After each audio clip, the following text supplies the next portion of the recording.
This video is being recorded for Business 720, Financial Management, as a week 4 discussion post regarding security valuation. As I was reading about valuing bonds, I began to think about what would happen if a bond was unable to be paid by a company when the time came, and that is where I discovered sinking funds. A sinking fund, I found, is a way for a company to repay funds borrowed through a bond issue through periodic payments to a representative who retires part of the issue by purchasing the bonds in the open market. In short, a sinking fund is a provision that is really just a bank of money set aside by a corporation to help repay previous bonds over a period of time. So how does this work? Typically, an indenture requires a company to make periodic interest payments to the bond holders throughout the lifespan of the bond. At the end of the lifespan, the company will then have to repay the principal of the bond in full. So for example, let's say a company sells a bond issue with $1,000 face value and gives it a 10-year lifespan. The bonds would likely pay coupon payments to their owners each year. In the bond issue's final year, the coupon would need to pay the final round of coupon payments and also then repay the entire $1,000 principal amount of each bond that's outstanding.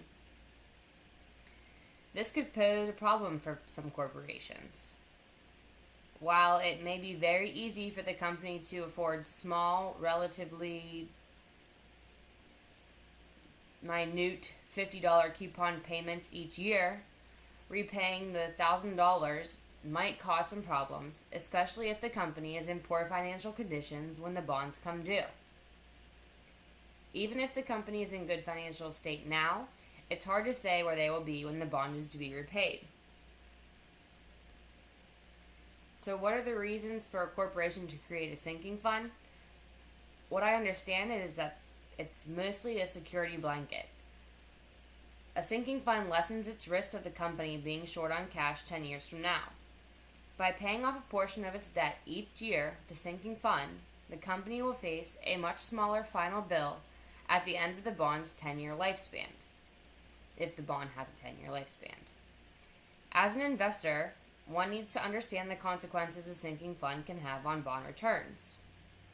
Sinking fund changes usually allow the company to repurchase its bonds at a specified sinking fund price or the prevailing current market price.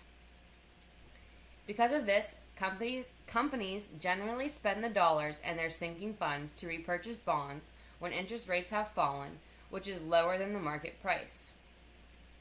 So as one can see, a sinking fund makes a bond issue simultaneously more attractive to an investor by decreasing the risk of not receiving the principal at the bond's maturity, and less attractive through the repurchase risk associated with the sinking fund price.